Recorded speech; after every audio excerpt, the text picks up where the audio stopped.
Hello छात्रों, मैंने आप लोगों को लहासा की ओर हिंदी गद्य खंड में लहासा की ओर पाठ पढ़ाया, जिसके मैंने 2 गद्य खंड आप लोगों को लिखवाए हैं और 3 मैंने अभ्यास प्रश्न में लिखवा दिए हैं। उसी में मैंने आपको यह लहासा की ओर एक यात्रा वृत्तांत है। इसमें राहुल सांकृत्यायन ने सन 1929 और 30 में नेपाल से तिब्बत के दुर्गम रास्तों का रोमांचक वर्णन किया है।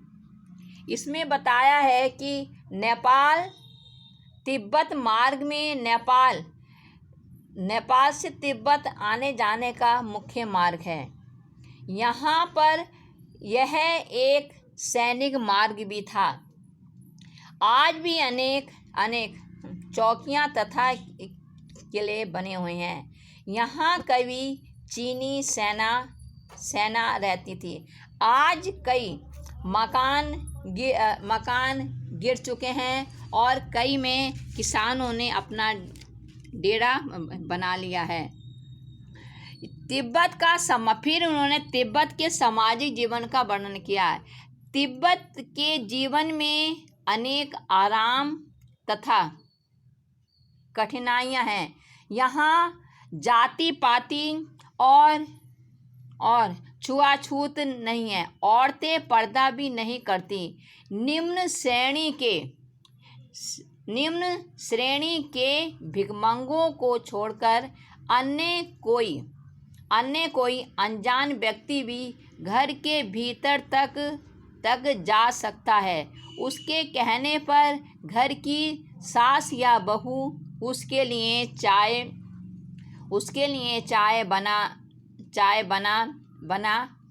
बना लाती है।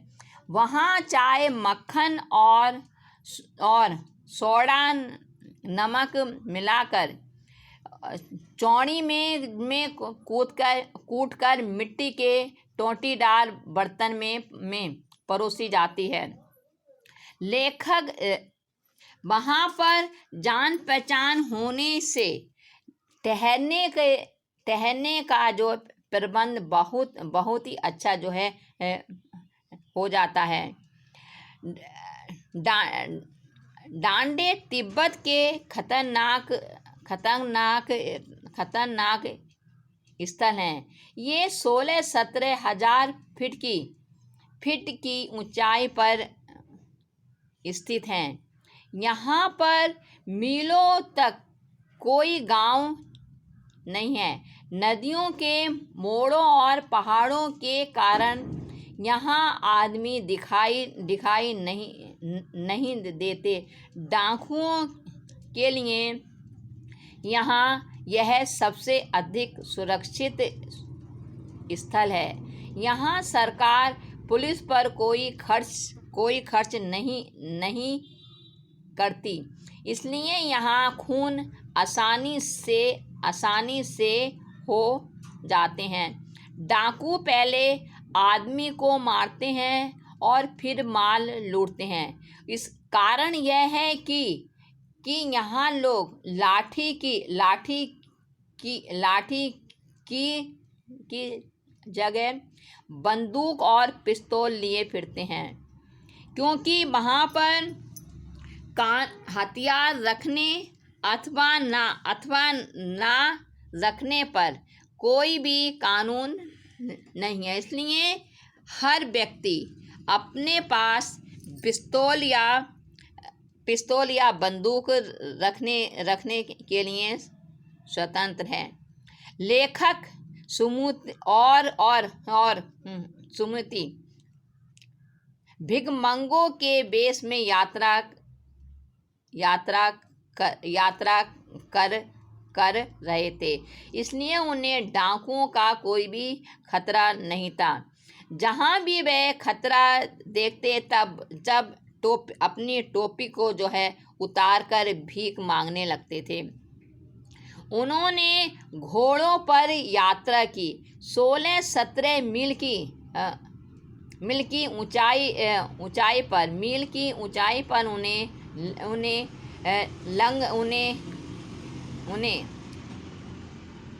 लंगकोर पहुंचना था। इसलिए उन्होंने दोपहर के समय वे ऊंचाई पर पहुंचे। दाहिनी तरफ हिमालय की बर्फीली चोटियां थीं और दूसरी तरफ पहाड़ थे। उन पहाड़ों पर ना तो बर्फ थी और ना ही हरियाली। वहाँ पर डांडे के देवता का भी स्थान था, जिसे पत्थरों, सींगों और रंग बिरंगी झंडियों से सजाया गया था।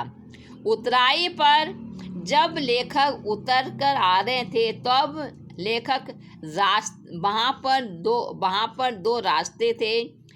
लेखक वहाँ से रास्ता भटक गया और फिर वापस आया।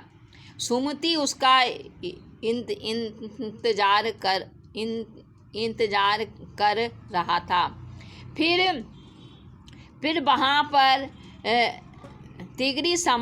वह वहाँ से आगे तिगरी समाधि पर पहुँचे। अब वे तिगरी के विशाल मैदान में थे। उसके चारों ओर पहाड़ियाँ थीं। विशाल मैदान के भीतर एक पहाड़ी थी जिसका नाम था तिगरी समाधि गिरी। उसके आसपास अनेक गांव थे जिसमें सुमति के यजमान रहते थे। सुमति सब जगह जाना चाहता था ताकि वह गंडे पहुंचा सके। गंडे पतली पतली चीरी बत्तियों से बनते हैं। गंडे खत्म हो जाने पर वे नए कपड़ों से बना लेते थे। लेखक ने सुमति को गांव में जाने के लिए मना कर दिया। अगले दिन लेखक और सुमति कड़ी ही धूप में यात्रा पर निकल पड़े। दिन में धूप के कारण उनका माथा जलता था और पीछे का जो कंधा था वह बर्फ सा ठंडा होता था। धूप से बचने के लिए मोटा कपड़ा लेना पड़ता था। तिब्बत की फिर लेखक और सुमति शेखर बिहार में पहुंचे। तिब्बत की जमीन छोटे बड़े जागीरदारों में बटी है। इन जागीरों का काफी बड़ा हिस्सा मठों और बिहारों के जो है अधीन था। हर जागीरदार बेगार मजदूरों से खेती कराता था। खेती का प्रबंध करने के लिए कोई भिक्षु आता था, जिसे राजा के समान आदर मिलता था। लेखक और सुमति शेखर बिहार पहुंचे। उनका मुखिया भिक्षु नमसे भद्र पुरुष थे। यद्यपि लेखक का वेश भिक्षुओं का था, फिर भी वह बड़े प्रेम से मिले। वहाँ एक बौद्ध मंदिर था जिसमें 103 हाथ से लिखी हुई पोथियाँ रखी हुई थीं। लेखक ने वहीं पर जो है आसन जमाया और पोथियाँ मोटे मोटे अक्षरों में लिखी थीं। एक पोथी 15 शेर की रही होगी। लेखक इन पुस्तकों में रम गया और उसने सुमति को यजमानों के पास जाने की जो है अनुमति दे दी। अगले दिन वे भिक्षु नमसे से जो है विदा लेकर चल दिए। तो इस प्रकार मैंने इस पाठ का सारांश आपको एक बार और जो है समझा दिया है। इसमें लेखक राहुल सांकृत्यायन ने ल्हासा के तिब्बत के दुर्गम रास्तों का जो वर्णन बहुत ही रोचक शैली में किया है। इस यात्रा वृत्तांत से हमें उस समय के तिब्बती समाज के बारे में जो है जानकारी मिलती है। इसमें मैंने आप लोगों को जो है 3 प्रश्न कल पहली वीडियो में दिए थे। पहला प्रश्न है, ठोडला के पहले के आखिरी गांव पहुंचने पर भिखमंगे के वेश में होने के बावजूद लेखक को ठहरने के लिए उचित स्थान मिला, जबकि दूसरी यात्रा के समय भद्र वेश भी उन्हें उचित स्थान नहीं दिला सका। इसका मैंने आंसर आप लोगों को जो है समझा दिया है। उसका आंसर है कि जो है जान पहचान होने के कारण वहाँ पर तिब्बत के समाज में ठहरने का जो उचित स्थान जो है मिल जाता है। फिर दूसरा प्रश्न मैंने दिया था, उस समय के तिब्बत में हथियार का कानून न रहने के कारण यात्रियों को किस प्रकार का भय बना रहता था। यात्रियों को लूटपाट और हत्या का भय बना रहता था।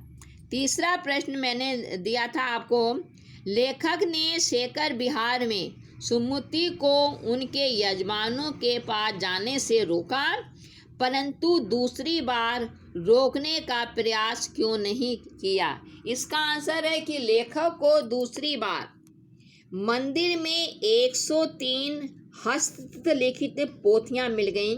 लेखक उनको पढ़ना चाहता था, इसलिए लेखक ने सुमति को जाने की जो है आज्ञा दे दी थी, अनुमति दे दी थी। अब उसके आगे जो प्रश्न मैंने आप लोगों को जो दिया है करने के लिए, प्रश्न है, अपनी यात्रा के दौरान लेखक को किन कठिनाइयों का सामना करना पड़ा। प्रश्न है, अपनी यात्रा के दौरान लेखक को किन कठिनाइयों का सामना करना पड़ा। इसका आंसर है कि अपनी यात्रा के दौरान लेखक को तिब्बत यात्रा के दौरान लेखक को विभिन्न प्रकार की कठिनाइयों का सामना करना पड़ा। एक बार वह भूलवश रास्ता भटक गया और दूसरी बार उसे बहुत तेज धूप के कारण परेशान होना पड़ा। इसका उत्तर फिर से बोल रही हूँ कि अपनी तिब्बत यात्रा के दौरान लेखक को विभिन्न कठिनाइयों का सामना करना पड़ा। एक बार वह भूलवश रास्ता भटक गया तथा दूसरी बार उसे बहुत तेज धूप के कारण परेशान होना पड़ा। फिर मैंने प्रश्न दिया है, प्रस्तुत यात्रा वृत्तांत के आधार पर बताइए कि उस समय का तिब्बती समाज कैसा था। तो आपको तिब्बती समाज के बारे में बताया है। तिब्बत का तिंगरी, इसका उत्तर है देखें, तिब्बत का तिंगरी प्रदेश विभिन्न जागीरों में विभक्त है। अधिकतर जागीरें विभिन्न मठों के जो है अधीन हैं। जागीरों के मालिक खेती का प्रबंध स्वयं करवाते हैं। खेती करने के लिए उन्हें बेगार मजदूर मिल जाते हैं। सारे प्रबंध की देखभाल कोई भिक्षु करता है। वह भिक्षु जागीर के लोगों में राजा के समान सम्मान पाता है। तिब्बत के समाज में छुआछूत, जाति पाति आदि कुप्रथाएं नहीं हैं। औरतें पर्दा नहीं करती। कोई भी जो है अनजान व्यक्ति भी घर के भीतर तक अंदर जा सकता है। वह अपनी झोली में से चाय की पत्ती देकर घर की महिलाओं से चाय बनवा सकता है। सास बहू कोई भी इसका बुरा नहीं मानती। हाँ, बहुत निम्न श्रेणी के भिखमंगों को घर में नहीं घुसने दिया जाता। फिर से बोल रही हूँ उसका आंसर। इसका आंसर जरा लंबा है बच्चों, ध्यान से लिखना। देखिए प्रश्न है, प्रस्तुत यात्रा वृत्तांत के आधार पर बताइए कि उस समय का तिब्बती समाज कैसा था। इसका उत्तर है, तिब्बत का तिंगरी प्रदेश विभिन्न जागीरों में बटा हुआ है। अधिकतर जागीरें विभिन्न मठों के अधीन हैं।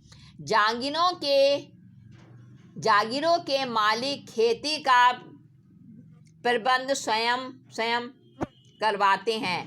खेती करने के लिए उन्हें बेगार मजदूर मिल जाते हैं। सारे प्रबंध की देखभाल कोई भिक्षु करता है। वह भिक्षु जागीर के लोगों में राजा के समान सम्मान पाता है। तिब्बत के समाज में छुआछूत, जाति पाति आदि कुप्रथाएं नहीं हैं। कोई औरतें पर्दा नहीं करती। कोई अनजान व्यक्ति भी किसी के घर के अंदर तक जा सकता है। वह अपनी झोली में से चाय की पत्ती देकर महिलाओं से चाय बनवा सकता है। सास बहू कोई भी इसका बुरा नहीं मानती। हाँ, बहुत निम्न श्रेणी के भिखमंगों को घर में नहीं घुसने दिया जाता।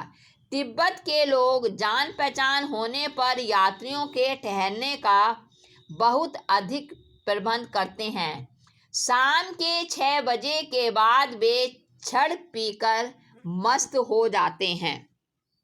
तो ये आपके प्रश्न का आंसर है। अब मैंने जो लास्ट प्रश्न मैंने दिया है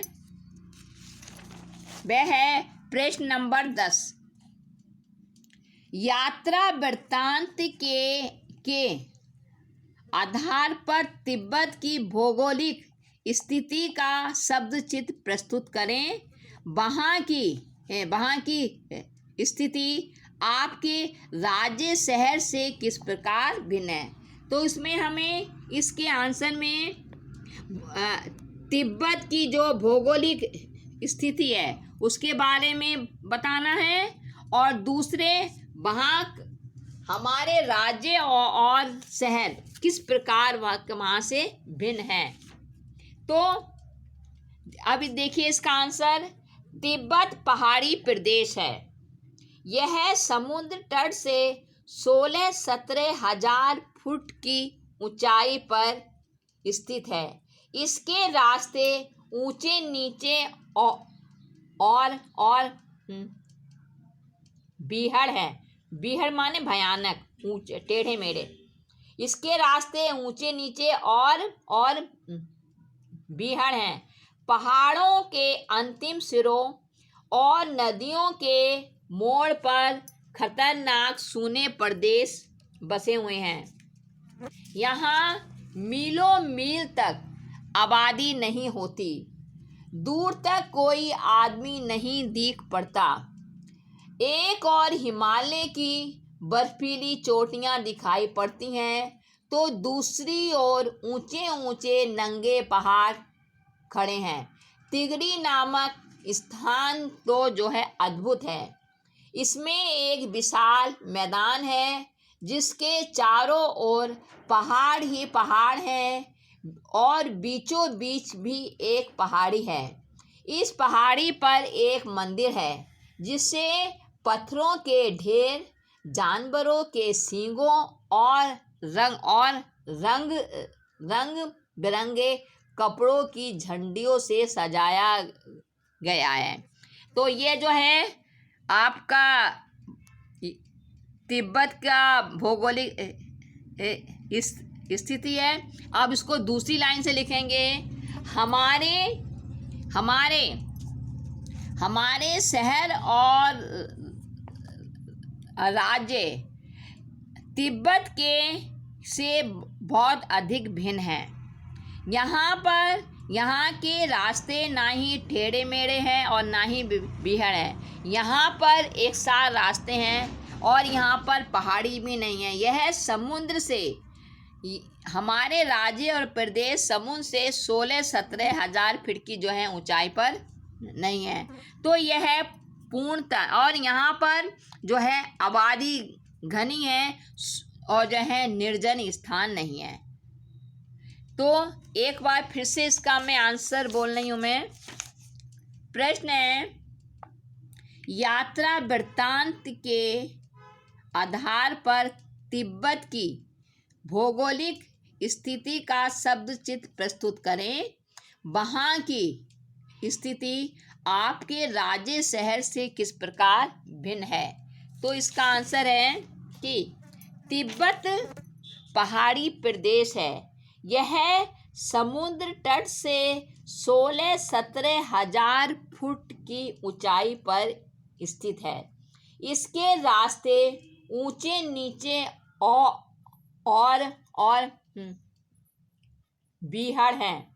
पहाड़ों के अंतिम सिरों, नदियों के मोड़ पर खतरनाक सूने प्रदेश बसे हुए हैं। यहाँ मीलों मील तक कोई आबादी नहीं होती। दूर तक कोई आदमी नहीं दिख पड़ता। एक और हिमालय की बर्फीली चोटियां दिखाई पड़ती हैं तो दूसरी ओर ऊंचे ऊंचे नंगे पहाड़ हैं। तिगरी नामक स्थान तो बहुत अद्भुत है। इसमें एक विशाल मैदान है जिसके चारों ओर पहाड़ ही पहाड़ हैं। बीचों बीच भी एक पहाड़ी है और इस पहाड़ी पर एक मंदिर है जिसे पत्थरों के ढेर, जानवरों के सींगों और रंग बिरंगे कपड़े की झंडियों से सजाया गया है। और फिर आपको दूसरी लाइन से लिखना है, हमारे राज्य और शहर तिब्बत की भौगोलिक स्थिति से बिल्कुल भिन्न है। यह ना तो समुद्र से 16-17 हज़ार की फीट की जो है ऊंचाई पर है और ना ही इसके रास्ते जो है ऊंचे नीचे और बीहड़ हैं। यहाँ पर निर्जन स्थान भी नहीं है। यहाँ की जो है आबादी बहुत घनी है। तो इस प्रकार से मैंने आपको 3 प्रश्न मैंने समझा दिए। एक बार फिर से इन प्रश्नों को मैं समझा रही हूँ। पहला प्रश्न मैंने आपको दिया है आज के वीडियो में कि अपनी यात्रा के दौरान लेखक को किन कठिनाइयों का सामना करना पड़ा। तो इसका उत्तर है, अपनी यात्रा के दौरान लेखक को विभिन्न कठिनाइयों का सामना करना पड़ा। एक बार वह भूलवश रास्ता भटक गया। दूसरी बार उसे बहुत तेज धूप के कारण परेशान होना पड़ा। तो एक बार तो रास्ता भटकने के जो है कठिनाई आई और दूसरी बार उसे बहुत तेज धूप के कारण परेशान होना पड़ा। फिर प्रश्न है कि प्रस्तुत यात्रा वृत्तांत के आधार पर बताइए कि उस समय का तिब्बती समाज कैसा था। इसका उत्तर देखिए। तिब्बत का तिंगरी प्रदेश विभिन्न जागीरों में विभक्त है, विभिन्न जागीरों में बटा हुआ है। अधिकतर जागीरें विभिन्न मठों के जो है अधीन है। जागीरों के मालिक खेती का प्रबंध स्वयं करवाते हैं। खेती करने के लिए उन्हें बेगार मजदूर मिल जाते हैं। सारे प्रबंध की देखभाल कोई भिक्षु करता है। वह भिक्षु जागीर के लोगों में राजा के समान सम्मान पाता है। तिब्बत के समाज में छुआछूत, जाति पाति आदि कुप्रथाएं नहीं हैं। औरतें पर्दा नहीं करती। यहाँ कोई अनजान व्यक्ति भी किसी के घर के अंदर तक जा सकता है और अपनी झोली में से चाय की पत्ती देकर घर की महिलाओं से चाय बनवा सकता है। सास बहू कोई भी इसका बुरा नहीं मानती। हाँ, बहुत निम्न श्रेणी के लोगों को, भिक्षुओं को घर में नहीं घुसने दिया जाता। तिब्बत के लोग जान पहचान होने पर यात्रियों के ठहरने का अच्छा प्रबंध करते हैं। शाम के 6 बजे के बाद वे छड़ पीकर मस्त हो जाते हैं। फिर से बोल रही हूँ उसका आंसर, क्योंकि इसका आंसर लंबा है, बड़ा है। देखिए, प्रश्न है प्रस्तुत यात्रा वृत्तांत के आधार पर बताइए कि उस समय का तिब्बती समाज कैसा था। इसका उत्तर है तिब्बत का तिंगरी प्रदेश अनेक जागीरों में बटा हुआ है। अधिकतर जागीरें विभिन्न मठों के जो है अधीन है। जागीरों के मालिक खेती का प्रबंध स्वयं करते हैं। खेती करने के लिए उन्हें बेगार मजदूर मिल जाते हैं। सारे प्रबंध की देखभाल कोई भिक्षु करता है। वह भिक्षु जागीर के लोगों में राजा के समान सम्मान पाता है। तिब्बत में छुआछूत, जाति पाति आदि कुप्रथाएं नहीं हैं। कोई अनजान व्यक्ति भी किसी के घर में अंदर तक जा सकता है और अपनी झोली में से चाय की पत्ती देकर घर की महिलाओं से चाय बनवा सकता है। सास बहू कोई इसका बुरा नहीं मानती। हाँ, बहुत निम्न श्रेणी के भिक्षुओं को घरों में नहीं घुसने दिया जाता। तिब्बत के लोग जान पहचान होने पर यात्रियों के ठहरने का अच्छा प्रबंध करते हैं। शाम के 6 बजे के बाद वे छड़ पीकर मस्त हो जाते हैं। अब देखिए, इसमें मैंने लास्ट प्रश्न जो आपको दिया है, प्रश्न नंबर 10। यात्रा वृत्तांत के आधार पर तिब्बत की भौगोलिक स्थिति का शब्दचित्र प्रस्तुत करें और वहाँ की स्थिति आपके राज्य शहर से किस प्रकार भिन्न है। इसका उत्तर है तिब्बत पहाड़ी प्रदेश है।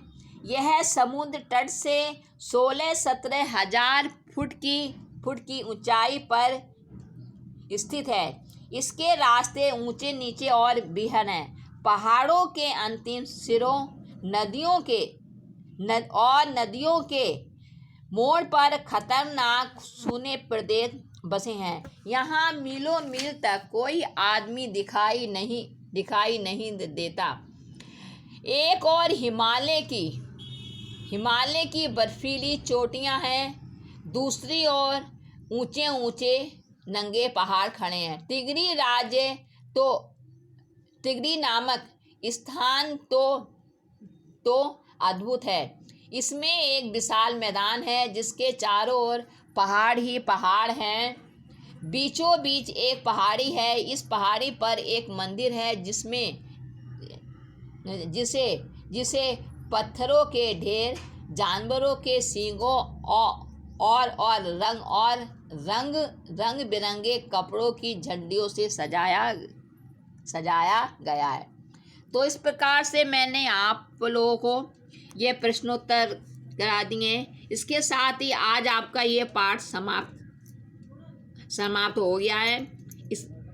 इसको आपको इसमें 3 मैंने परसों पहली वीडियो में दिए, 3 आज दिए हैं। सिर्फ 6 प्रश्न ही आप लोगों को करने हैं। तो मुझे उम्मीद है ये पाठ आपको अच्छी तरह से जो है समझ में आ गया होगा।